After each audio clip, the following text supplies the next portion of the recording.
This is a name of an actual village in northwest Wales. I promise we'll come back to pronouncing and deciphering this word soon. The Welsh language is full of interesting place names like this one, but historical Welsh place names are under threat. This is Hywel Lloyd in Ceredigion. It's an old name dating back to the 14th century, pointing to dairy hamlets or the Little Reeve settlement. Almost a decade ago, its name was changed to Happy Donkey Hill, which may be easier to pronounce, but it stripped the place of its entire historical context. And there is a pattern of this happening across Wales. Traditional Welsh names being replaced with English ones. Through replacing that name and giving a name that is not in any way connected to that original Welsh name, you're actually also losing our understanding of the place broadly. And on top of that, Welsh is the minority language in the country. In 2021, the government found that the percentage of people speaking Welsh was now at its lowest in recorded history. So I want to figure out what this means for Welsh culture, and what exactly is being lost when these names are being replaced with pretty dumb English ones.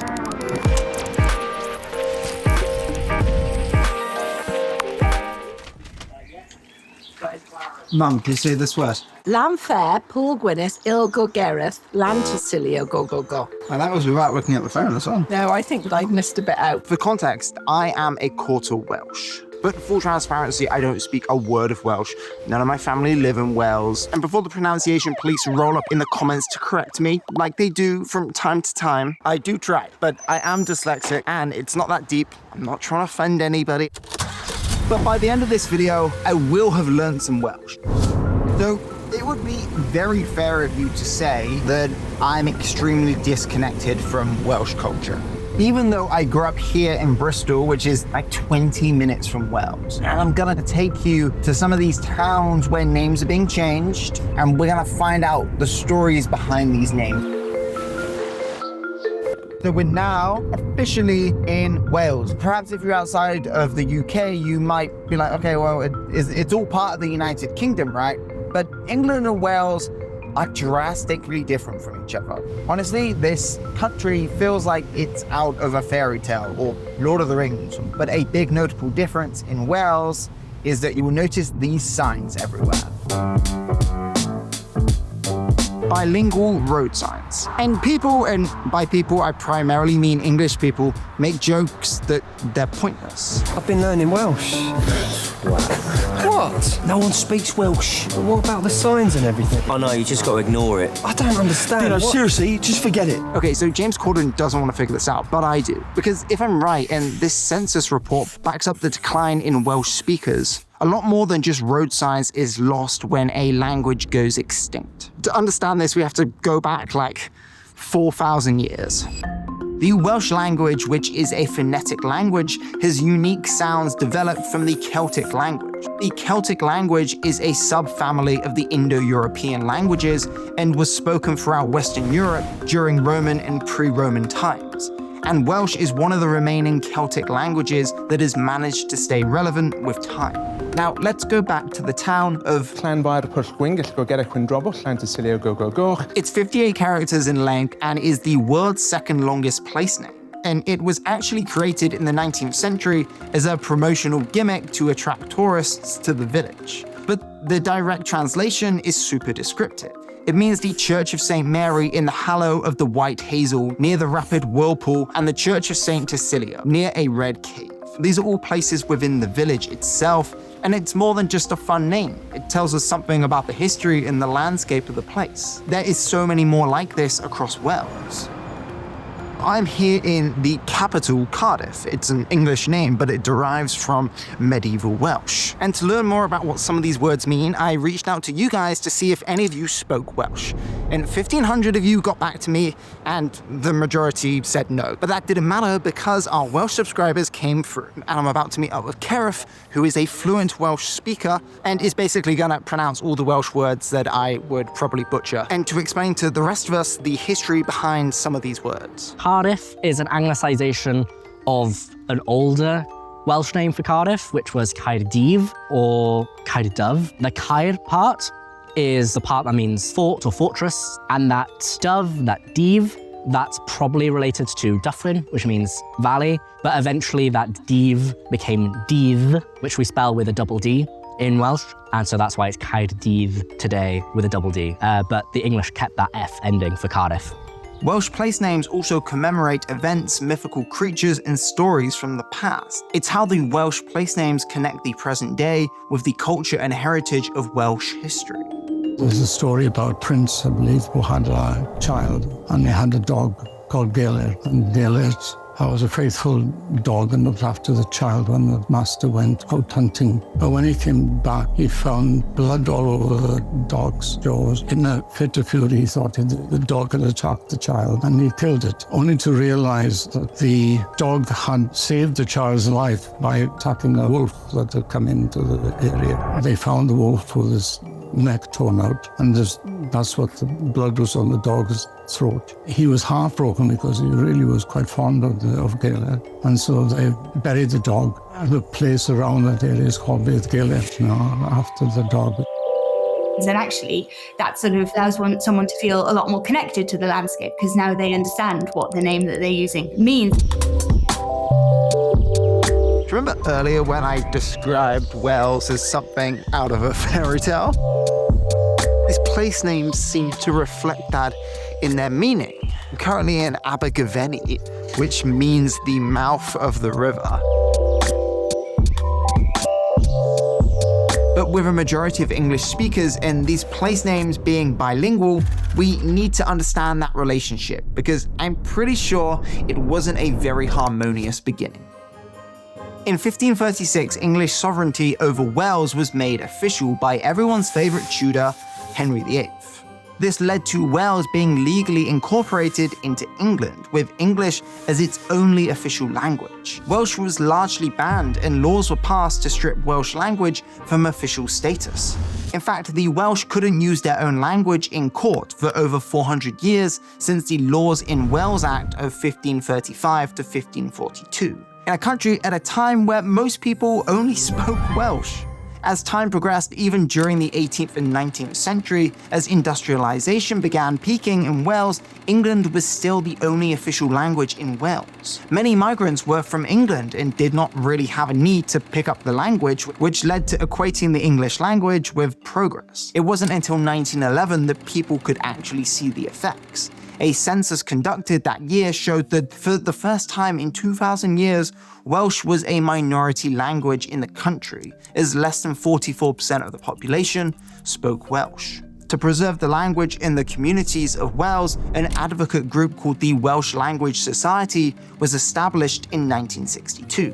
They felt that English-only road signs in Wales signified that the country was an English and British territory. They wanted Wales to be seen as a country with its own unique language and identity. And this step forward by the government to protect and promote the Welsh language is a result of decades of pushback by Welsh language speakers and campaigners. And so throughout the 1960s, they campaigned to remove English-only road signs in Wales. And obviously they succeeded. The UK government passed recommendations to set up bilingual road signs in Wales. Similarly, they campaigned for a Welsh language TV channel, and in 1982, S4C, the world's only Welsh language television channel, was established. Mae'r fridge ma'n grêt, ond pam sy'n nhw'n gallu dyfeiso rhywbeth I stopo hwn rhag ddigwydd? These campaigns were seen as an important milestone in the protection of the future of the Welsh language. Unfortunately, this wasn't enough. Fast forward 100 years later, things have continued to decline for the Welsh language. According to the 2021 Welsh Language Census report, the number of Welsh speakers dropped from an overall 19% in 2011 to 17.8% in 2021. And to understand why, we have to look at the main indicators, the medium of education. There are many categories or mediums in which children are educated in Wales, but the English medium dominates all of them. There are 3 times as many English medium schools as there are Welsh medium schools. 60% of students in Welsh medium schools come from families that don't speak Welsh. And this is reflective in the choice that the youth of Wales make on where to settle down in the future. There's just a lot more universities, more opportunities, more jobs in England. So a lot of people who do speak Welsh, who have that advantage, I guess, they end up not using it because they move away. Young people migrating out of small towns and villages to find work and better opportunities is just one of the reasons why Welsh speakers are declining. But the disappearance of Welsh place names is heavily attributed to new housing development projects that attract more people to Wales who don't speak the language, leading to place names being replaced with English ones. This has also opened up debates in Wales on whether new homeowners should be allowed to change Welsh property names at all. Homeowners believe it strips away their right to name their property to suit their needs. Those who wish to protect the Welsh language feel like replacing Welsh names with English ones means stripping away their history and culture. While campaigns are conducted to prevent Welsh names to be changed to English, there is no law passed that forces residents to retain Welsh names. Tourism also has a role to play here. Welsh is not the easiest language to pick up. As I'm discovering, Fal Drefa was changed to Happy Donkey Hill because the owner argued it's easier for more people to say. People can't spell it, they can't say it properly, and they definitely can't remember it. So in the world of internet marketing, you need something that people are going to remember. We can see similar examples along the Welsh coastline, like Cable Bay in Anglesey. It's called so because a telecom cable was installed in 1902 that ran from here across the Irish Sea. The cable has been abandoned, but the name has carried on. But its real name? Porth Trechastell. Porth means access point or gateway for travel, trade, and fishing. And Trechastell means ancient fort or castle that would have defended the coastline back in the day. The original Welsh name is descriptive and points to its historical function and importance to everyday life of the people in the area.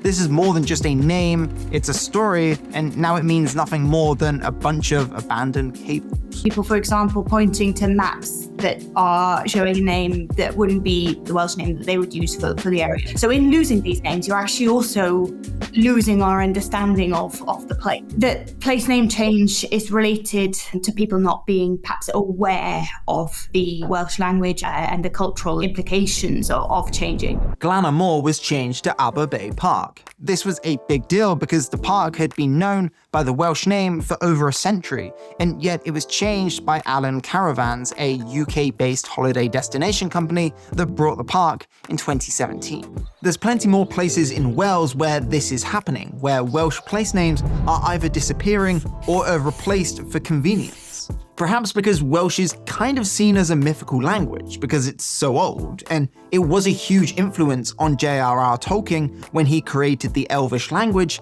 in The Lord of the Rings. But it's still a modern language used by people every day that has evolved through time and has a lot more to offer when you take the time to unpack it. It's a hard language to learn, but it's more poetic. That's really the best thing about it, is the poetry in a language. The grammar as well is just so different. I think we'd be really losing out if we didn't have it. One that people often point out is Pop Di Ping, but that's a bit of an urban legend because most people don't say Pop Di Ping. They say Microdon, which is a lot more boring. Whereas Pop Di Ping means ping oven, so it sounds a bit nicer. Or ladybirds. In Welsh, it's Buwch Goch Gota, which means little red cow, which is sweet, I think. So on one hand, you've got the argument that Welsh names are too hard to pronounce for tourists and that it just isn't marketable. Plus, everywhere you go, English is the dominant language, so why speak Welsh when everybody here speaks English? On the other hand, is erasing names with so much historical context just for convenience really necessary? Aberystwyth has always only ever been called Aberystwyth, so once people got over that initial hurdle, if you're someone who's going to say it more than once, you'll eventually get it, you know? Yeah. Since at least the late 20th century, there has been efforts from people to preserve and protect the language.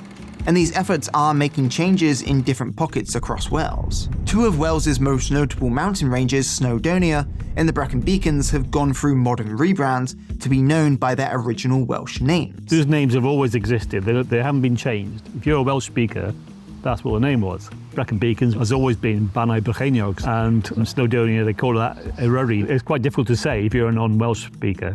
This came after 5,000 people signed a petition in 2022 to install Welsh place names to one of Wales's biggest landmarks.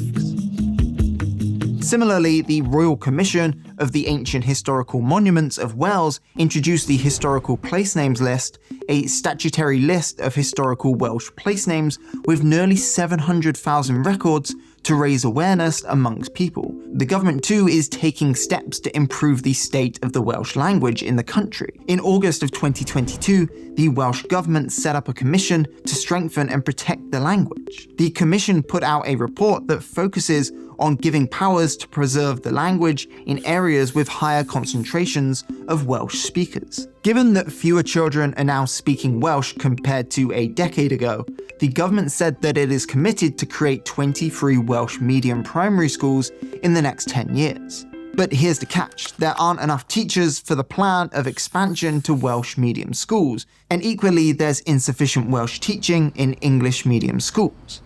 That's because there wasn't enough importance given to the Welsh medium teachers to develop their Welsh language skills along with their main subject. The committee has called for more investment in increasing the number of teachers, teaching assistants, and lecturers. This is part of the government's goal to reach a target of 1 million Welsh speakers by 2050. The government believes that it needs to reach a position where the Welsh language is an integral element of all aspects of everyday life. And this is the first step to achieving their bigger goal of increasing the number of Welsh speakers. In history, you were banned from speaking Welsh, yet the language has survived, and it's a lot stronger now than it was when I was a boy. I would imagine that it's unlikely ever to be lost. The changes that we've seen across this country may be specific to Wales, but globally many ethnic and regional languages' existences have taken a hit due to modernization and a growing dependency on the English language. But as we can see from these stories across Wales, it's important that these regional languages survive because they form the building blocks of their culture today.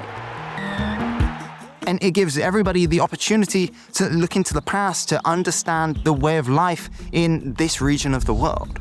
Because these English interpretations don't really do it justice. And maybe it just means that you and I need to spend a little bit more time on our vocabulary so we can say words like Llan var Polygwyneth go gerrig chwindrobol llan dy silio go go gok. Welsh subscribers, please rate that out of 10 in the